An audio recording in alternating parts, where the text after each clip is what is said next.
Assalamualaikum warahmatullahi wabarakatuh. Rabbi a'udzu bika min hamazati syayatin wa a'udzu bika rabbi ay yahdurun.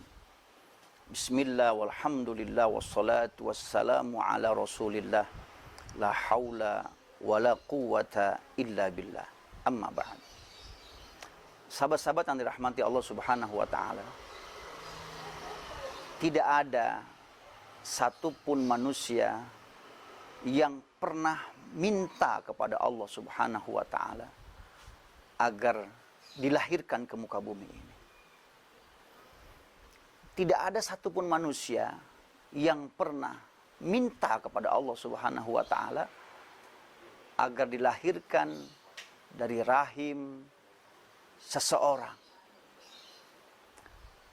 Dan tidak ada satupun manusia yang pernah minta kepada Allah Subhanahu wa taala agar nanti hidup di dunia dalam keadaan kaya raya atau miskin. Semua mutlak atas kehendak Allah Subhanahu wa taala. Karena dialah Allah yang telah menciptakan segala sesuatu dan yang mengatur, merawat segala sesuatu. Hal ini Allah sampaikan dalam Al-Quran surat ke-39 Az-Zumar ayat yang ke-62. Allahu khaliqu kulli syai' wa huwa ala kulli syai'in wakil. Dialah Allah yang menciptakan segala sesuatu dan dialah Allah yang mengatur segala sesuatu. Sahabat yang dirahmati Allah Subhanahu wa taala. Lalu apakah setelah manusia itu dihidupkan oleh Allah di muka bumi ini dibiarkan saja tanpa pertanggungjawaban? Tidak. Allah ingatkan kita dalam kitab suci Al-Qur'an surat yang ke-75 Al-Qiyamah ayat yang ke-36. Ayah sabul insanu ayyutsroka sudah. Apakah manusia mengira bahwa dia akan dibiarkan saja tanpa diminta pertanggungjawabannya? Tidak, kata Allah. Sahabat yang dirahmati Allah Subhanahu wa taala, semua kita akan diminta oleh Allah pertanggungjawabannya. Sesuai dengan tujuan Allah menciptakan kita.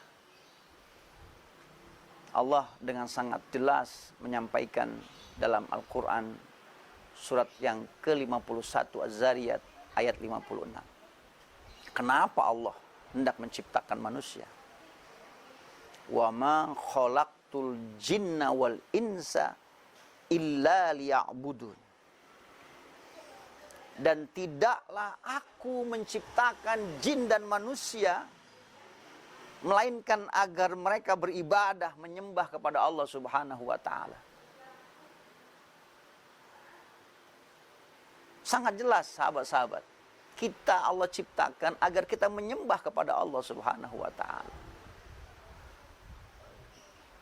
Lalu apa target dari sembahan kita kepada Allah Subhanahu wa taala?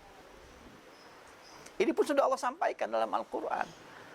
Surat kedua Al-Baqarah ayat ke-21. Ya ayuhan nas u'budu rabbakumul ladzi khalaqakum wal ladzina min qablikum la'allakum tattaqun.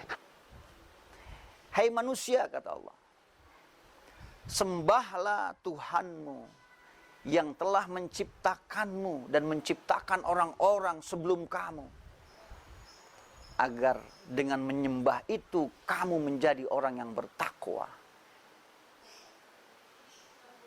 Sahabat yang dirahmati Allah, tujuan Allah menciptakan kita agar menyembah kepadanya dengan target agar kita menjadi orang yang bertakwa.